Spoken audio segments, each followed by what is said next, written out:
O que está acontecendo hoje no MEC é muito grave. O que está acontecendo? Porra. Eu não sei, sinceramente. Não, cara, é loucura. Estão nomeando gente para os órgãos do MEC que não são da educação. E eles estão fazendo o que exatamente de loucura, exatamente? Cara, primeiro assim, eles estão desmontando coisas que comprovadamente deram certo.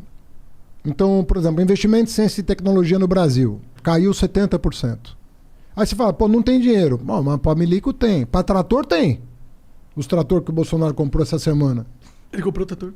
Pô, 3 bi. Ou você entrar no Twitter agora... 3 bi não era o orçamento paralelo para ele... É esse. É desse que eu tô falando. Isso é emenda, não é? Mas... trator, entendi, é uma gíria. Desculpa, é que eu não sou, eu tô achando que é trator mesmo. Não, mas é também. Entendi, ó. Não é só, mas é também. Entendi. Ou seja, ele tá num jogo com o Congresso de tomar lá da cá, que ele botou no Ministério do Desenvolvimento Regional, não sei qual que é o nome, que mudou tudo que é nome, ele botou 3 bi para ele cuidar, na relação direta com os parlamentares. Pô, tem 3 bi para trator e não tem 3 bi para ciência e tecnologia? Não tem 3 bi para fazer o censo? O censo geralzão, é a coisa mais importante para as políticas públicas. Pra você saber. Censo é foda. Custa 2 bi. Tem 3 para trator e não tem 2 pro censo. Então, você vai vendo que, pô, tem alguma coisa errada. É que esse trator é o que garante a governabilidade dele, né? Se você for pensar pro político Bolsonaro, é muito mais importante você ter governabilidade que qualquer outra coisa. E é por isso que eu tenho um pouquinho de asco desse tipo de coisa, porque não é o que é melhor pro Brasil, é o que é melhor pra me manter no poder. Mas, ó, eu não tô falando isso de Bolsonaro, não. Isso não é novo, tá falando né? Geral. Eu sei, geral. Eu sei. Isso não é novo. Não, nós temos um problema de governabilidade, eu não quero também aqui ficar falando, é assim. Não, nós temos um problema de governabilidade. Agora, o que eu acho, para fazer a comparação com o que está acontecendo hoje, é o seguinte. Uma coisa é você garantir a governabilidade em relação a um projeto. Agora, quando você não consegue enxergar qual é o projeto, aí você fala, bom, então é o poder pelo poder, ou o que nós estamos fazendo? Vou dar um exemplo que talvez seja muito claro para as pessoas. Qual que é a nossa política externa? O Brasil é um país importante no mundo. Ele é importante. Ele tem um peso específico no mundo. Qual é a nossa política externa? A gente se dá bem hoje com os Estados Unidos? Não. Questionamos até a eleição do Biden. Com a Europa? Não. A Europa não quer aprovar nem o acordo com o Mercosul por causa das questões ambientais. A China, o presidente xinga toda semana. Imbecil, cara. Aqui no continente, no subcontinente, América do Sul, nós não estamos bem. Nem com a Argentina, nem com a Bolívia, nem com a Venezuela, com ninguém. Qual que é o nosso plano, cara? Como é que a gente se encaixa no mundo? Como é que a gente se insere na economia global? Fernando Henrique tinha uma política, goste ou não. Lula tinha uma política, goste ou não. Qual é a política atual externa? Meio ambiente. Qual é a nossa política? É grilagem da Amazônia? Eu acho que ele quer fazer o Brasil de refém para conseguir investimento externo.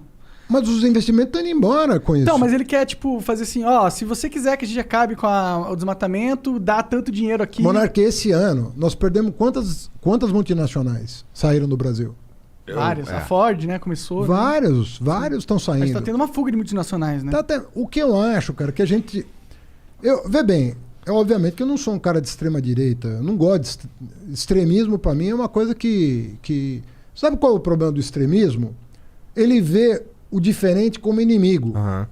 E pra mim, o cara que vê o diferente como inimigo tem um problema, pô. Porque a essência da humanidade... É o diferente. É o diferente. Se você fosse idêntico a mim, e você idêntico a mim, ou eu idêntico a você, qual é a graça? A graça está justamente em que você é diferente de mim. Sim. Então, se eu passo a ver você, que é diferente de mim, como um adversário, assim, mais que adversário, como um inimigo meu, tem alguma coisa errada. Discordar é natural. Não é natural, é fundamental. Fundamental. Você ter a crítica é fundamental. Professor na sala de aula. Hoje a pedagogia é completamente diferente do que foi 100 anos atrás, que o professor ia lá com palmatória na mão. Régua. Cara, não existe. Porque às vezes a pergunta do aluno te ensina mais do que um livro. O cara te faz uma pergunta que fala, porra... Te põe pra pensar na resposta. Eu não tinha visto por esse ângulo. E às vezes é uma pergunta que pode até parecer sem sentido num primeiro momento, mas se o cara fez, você já tem que saber se você se comunicou bem. Porque se ele falou uma coisa muito sem noção, que acontece, é porque também você não ajudou. Ou o moleque tem déficit de atenção forte, né? Pode acontecer. Mas às vezes o cara faz uma pergunta pra você, você fala, caraca, eu vou ter que ler mais pra entender esse papo. E isso acontece direto, cara. A beleza da humanidade é a gente buscando, com os nossos conflitos e contradições, a gente ir achando coletivamente os caminhos.